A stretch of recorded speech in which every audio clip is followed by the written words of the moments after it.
Okay. So we've been going through J. Tsongkhapa's The Essence of a Human Life, Words of Advice for the Lay Practitioner. Okay, but he's talking about death. Actually, he spends quite a few verses talking about death. That's kind of the major emphasis of this piece.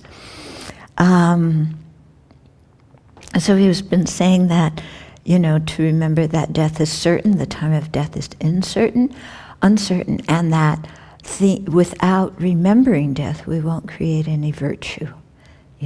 That's the big thing, remembering our own mortality, that helps us set our values, helps us set our priorities, and pulls us out of our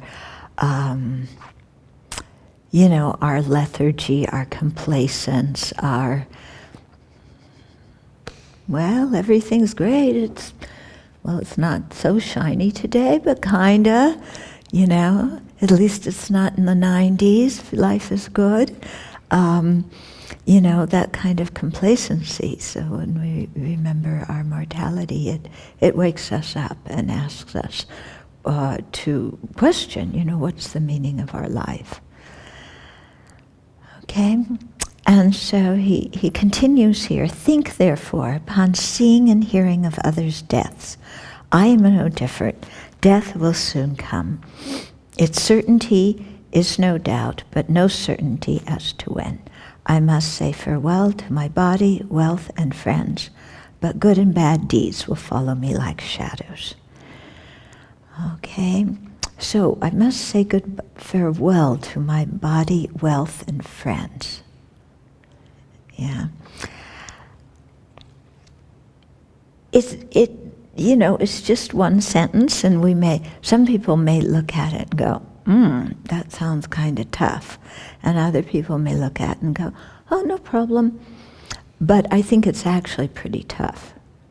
Yeah, because if you look at it, even in our life, are we okay with giving up our body, wealth, and friends and family?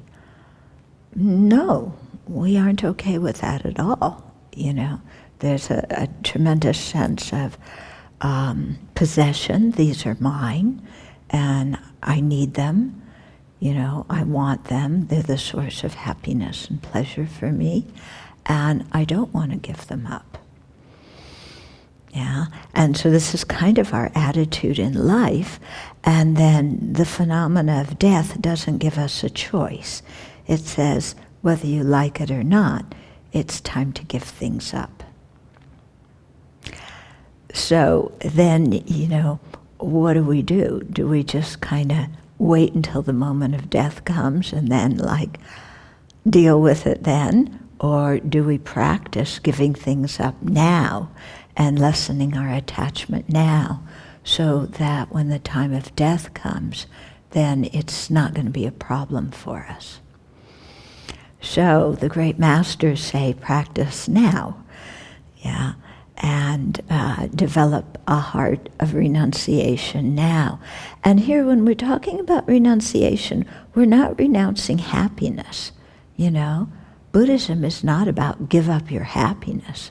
Buddhism is about, here's the way to find a stable state of happiness. Yeah. So what we're renouncing is dukkha, all the unsatisfactory things. Yeah.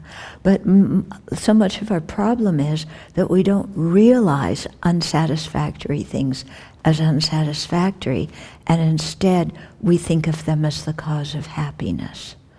So we have a very limited view on things, For example, our body. Have you ever wondered, why do I have a body? Yeah?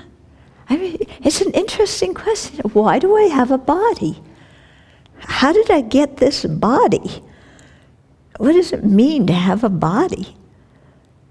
Because we drag this thing around all day. Yeah, and we pamper it to bits.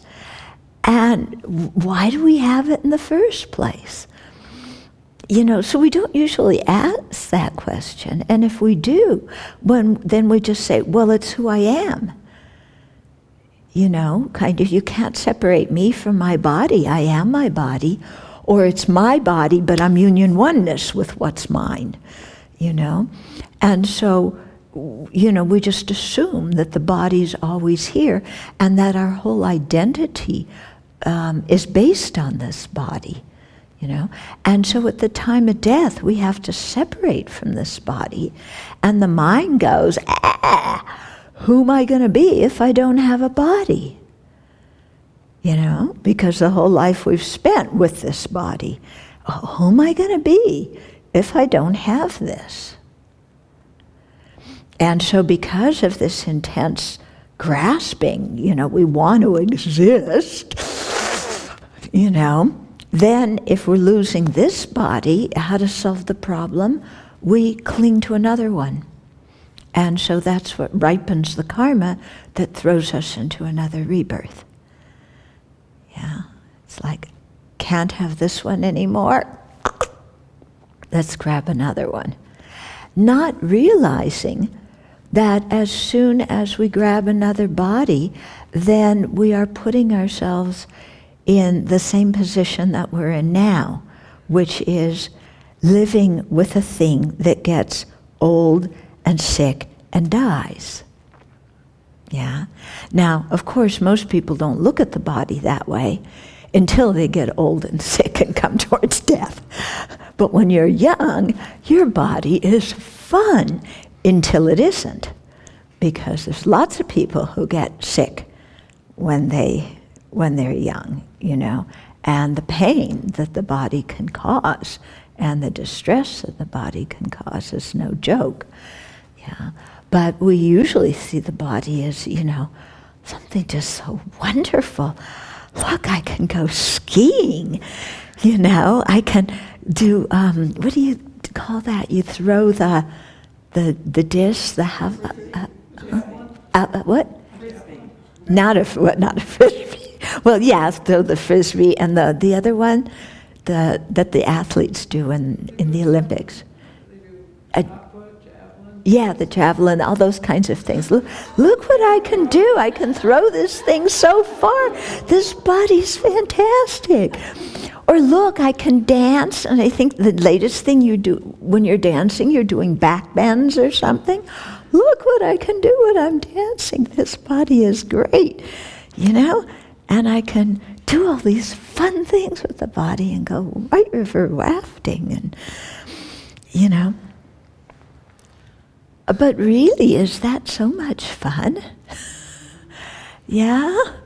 It's stuff that lasts a short while. You can get killed in the process doing a lot of these fun things. Yeah, and people do get killed. Yeah, like, let's drive a race car. And yeah. So we don't really stop and think, what's my relationship with this body and how am I going to feel when it's time to give this body up? Yeah. And when I say to myself, who am I going to be without this body? Then what answer am I going to give myself in the death process? Is there any kind of experience of selflessness, of emptiness to rely on that will help us, release the pain of separating from the body and from all of the identities? Mm-hmm. So something to think about. Yeah, separating from all of our possessions too. Again, no choice. Yeah. They stay here, we go on. Doesn't matter how many paper computers and paper refrigerators and paper speedboats that your relatives burn for you, and how much money from the bank of hell they send you. Yeah, then, none of it comes with. Yeah, it's interesting. They burn money from the bank of hell, but they keep the real money for themselves. The friends and relatives, which is what happens, isn't it? Yeah, you work very hard for your possessions, And then the people, your descendants fight over them. And I used to say this just as like a matter of fact, and then it happened in my own family, which I never expected. Yeah, so it's really true. And then friends and relatives, same thing, There's no choice. When death comes, we have to say farewell. And are we prepared for that? Or do we, are we deeply attached to people? So it's a question to ask ourselves and to look at. And, the great masters say, well, in preparation for death, learn to give up these attachments. It doesn't mean that you give away your body now and you give your possessions now and you don't have any friends or relatives from now on. It doesn't mean that. I mean, we still live in a world with these things, but it means that we loosen the clinging and the craving and the grasping and the stickiness regarding all of those things. Yeah? And then, if we can do that well, then they say that dying is like going on a picnic, that it's really pleasant, a really wonderful experience. So, may we create the cause for that to happen. Do we substitute spiritual mentors for objects of attachment? Yeah. Yeah, we often do that. It's like we look to our spiritual mentors and they're going to fulfill all of our emotional needs that mom and dad never did, until they don't. If you have a good spiritual mentor, they're not going to fall into that hook. Yeah, but often that's what people want, as somebody who's going to give them all the love and attention and encouragement that mom and dad didn't. But that's not the spiritual mentor's job. Spiritual mentor's job is to help us grow. Yeah, that we haven't learned other ways. So our automatic way of relating to anybody is stick. Yeah. Actually, in 96 when we had this conference in Bodhgaya, Life as a Western Buddhist Nun, there were some lay people who came to volunteer to help out. And one of them said to me, she said, I'm really noticing how I relate to people because I can't stick to any of these nuns. None of them buy into the stickiness that I'm throwing in front of them. Yeah? It's interesting how she learned something quite valuable about herself.